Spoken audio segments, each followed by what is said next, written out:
आप सभी का स्वागत है टाइगर एजुकेशन चैनल में। आज हम लोग इस बात का चर्चा करेंगे कि बिहार पुलिस कांस्टेबल का कट ऑफ कितना जाएगा और इसका रिजल्ट कब तक आएगा। ये दो महत्वपूर्ण प्रश्न हैं जो आप एग्ज़ाम दे कर के जब से निकले होंगे उस समय से आपके माइंड में चल रहा होगा। तो आज हम इन्हीं दो महत्वपूर्ण प्रश्नों को देखेंगे और जो सही कट ऑफ है, जो बिल्कुल डेटा के आधार पर जो कट ऑफ होगा हम उसी को बताएंगे। आप इस वीडियो में अंत तक बने रहिए।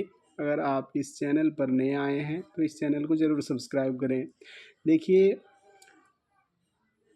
आपका जो बिहार पुलिस कांस्टेबल का कट ऑफ है, मैं डेटा के आधार पर बताऊंगा। मैं इधर उधर की बातें ज़्यादा नहीं करूंगा, ठीक है। बहुत सारे लोग बहुत तरह की बातें बोलेंगे, जो इतना कट ऑफ आएगा इतना आएगा, लेकिन मैं उस तरह की बातें नहीं बोलूँगा। मेरा ये सिंपल सा फंडा है कि जो डेटा के आधार पर जो कट ऑफ निकलता है उसी को मैं बताने वाला हूँ। आप लोग अंत तक वीडियो में बने रहिए। तो चलिए बिना देरी के स्टार्ट करते हैं। तो आज का जो हमारा पहला प्रश्न है कि बिहार पुलिस कांस्टेबल का कट ऑफ कितना जाएगा। बहुत ही इम्पोर्टेंट प्रश्न है, जो एग्ज़ाम दे करके निकले हैं तो उसके माइंड में सिर्फ यही बात चल रहा होगा कि कट ऑफ आखिर कितना जाएगा इस बार। चूँकि वैकेंसी ठीक ठाक थी, अच्छी खासी सीट थी इसमें, और चूँकि एक बार जानते हैं कि इसका जो है एग्ज़ाम कैंसिल हो गया था और फिर से एग्ज़ाम को सही तरह से कंडक्ट कराया गया है और बहुत ज़्यादा कट ऑफ जाने वाला नहीं है, क्योंकि एग्ज़ाम सही तरह से हुआ, इसमें धांधली वगैरह हुई नहीं है। तो चलिए बिना देरी किए स्टार्ट करते हैं। तो आइए दिखाते हैं कि आखिर कट ऑफ कितना जाने वाला है। तो देखिए, नॉर्मलाइजेशन के बाद जो सभी ज़िलों का जो कट ऑफ है उसी का हम डेटा निकाले हैं। चूँकि जानते हैं हर डिस्ट्रिक्ट में अलग अलग क्वेश्चन रहे हैं, अलग अलग डिस्ट्रिक्ट का अलग अलग क्वेश्चन था। तो अगर किसी डिस्ट्रिक्ट का क्वेश्चन लेवल हाई रहा होगा तो वहाँ का कट ऑफ थोड़ा कम जाएगा, और किसी ज़िला का अगर लेवल क्वेश्चन का लेवल अगर लो रहा होगा तो वहाँ का कट ऑफ हाई जाएगा। इसी को नॉर्मलाइजेशन कहते हैं। इसी को नॉर्मलाइज करके कट ऑफ आपका निकाला गया है। आपको दिखाते हैं कि कट ऑफ कितना जा सकता है।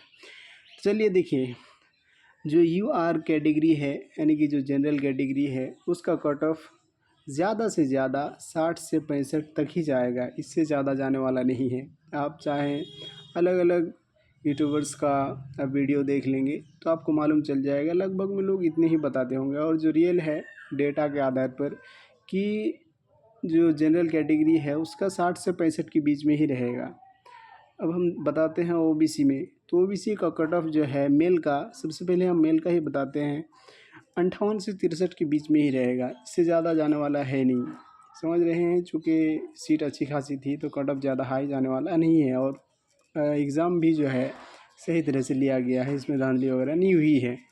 अब हम आगे देखते हैं ईडब्ल्यूएस का। तो ईडब्ल्यूएस मेल का जो है कट ऑफ 55 से 60 के बीच ही रहने वाला है, इससे ज़्यादा आपका जाने वाला नहीं है। आप लोग निश्चिंत हो जाइए। अगर आपका इतना से 55 से 60 के बीच में अगर आपका नंबर आता है, अगर आप ईडब्ल्यूएस से हैं, तो ज़रूर आप फिज़िकल का तैयारी कीजिए। अब ईबीसी का हम बात करते हैं। तो ईबीसी का जो मेल का कट ऑफ है 52 से 57 के बीच में ही रहेगा, इससे ज़्यादा जाने वाला है नहीं। समझ रहे हैं। तो अगर आपका भी नंबर 52 से 57 के बीच में आता है तो ज़रूर आप आगे का प्रक्रिया स्टार्ट कर दीजिए, फिज़िकल का तैयारी कीजिए।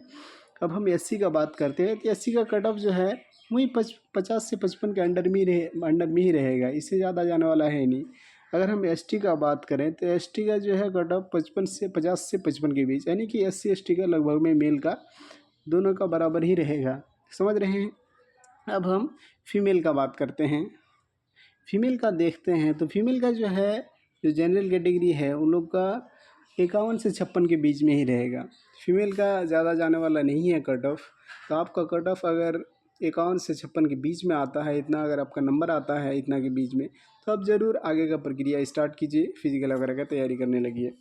अगर हम ओबीसी में बात करें, ओबीसी में अगर फीमेल का बात करें तो 50 से 55 के बीच में ही रहने वाला है, इससे ज़्यादा जाने वाला है नहीं। तो आप मिला लीजिए कि आपका नंबर इतना के बीच में आता है या नहीं है। अब EWS का बात करते हैं। EWS फीमेल का जो है ही 47 से 52 के बीच में ही रहने वाला है, इससे ज़्यादा जाने वाला नहीं है। आप लिख लीजिए, आपको विश्वास नहीं होता है तो स्क्रीनशॉट ले लीजिए। उसके बाद जब आपका रिजल्ट आ जाएगा तो हमको कमेंट कीजिएगा, सर आपका सही है, आपका जो डेटा के आधार पर जो कट ऑफ निकाले थे वो आपका सही निकला। आप इसको स्क्रीनशॉट ले सकते हैं। अब फीमेल का हम EBC का बात करें तो EBC का जो है 45 से 50 के बीच में ही रहने वाला है, इससे ज़्यादा जाने वाला है नहीं। समझ रहे हैं आप? ज़रूर क्वेश्चन को जो है सर्च करके मिला लीजिए। अगर इतना नंबर आपका 45 से 50 के बीच में अगर आता है और आप EBC कैटेगरी से हैं, फीमेल हैं, ज़रूर आगे का प्रक्रिया को आप स्टार्ट कर सकते हैं। अब SC का बात करते हैं, SC का फीमेल का बात करते हैं तो 40 से 45 ही जाएगा, इससे जाने वाला है नहीं, इससे ज़्यादा जाने वाला है नहीं। अगर हम ST का बात करते हैं तो ST का जो है वो 38 से 33 के बीच में ही रहेगा, इससे ज़्यादा जाने वाला है नहीं। तो सब बात की एक बात यह है कि अगर आपका कट ऑफ इतना के बीच में आता है तो आप फिज़िकल वगैरह का तैयारी मेरे हिसाब से करने लगिए, आपके लिए अच्छा होगा। आपका आगे जो है आगे का प्रक्रिया आसान हो जाएगा। तो आपको अगर विश्वास नहीं होता है कि कट ऑफ इतना में जाएगा कि नहीं जाएगा तो आप स्क्रीनशॉट ले लीजिएगा और जब आपका रिज़ल्ट आ जाएगा तो आप बोलिएगा नहीं सर, आपका रिज़ल्ट जो है आपका जो डेटा के आधार पर जो कट ऑफ दिया गया था उसी के आधार पर ही रिज़ल्ट आया है। समझ रहे हैं? तो आप लोग जो है निश्चिंत हो जाइए। अगर आपका नंबर इतना से इतना के बीच में आता है तो आप ज़रूर आगे का प्रक्रिया को स्टार्ट कर सकते हैं। तो आप लोग ज़रूर कमेंट बॉक्स में बताइए कि आपका कितना नंबर आ रहा है और आप किस कैटेगरी से हैं। तो चलिए अब हम इस बात को कहते हुए अपनी वीडियो को अंत करते हैं। अगर वीडियो अच्छा लगा तो ज़रूर चैनल को सब्सक्राइब और लाइक ज़रूर करेंगे। Thank you very much.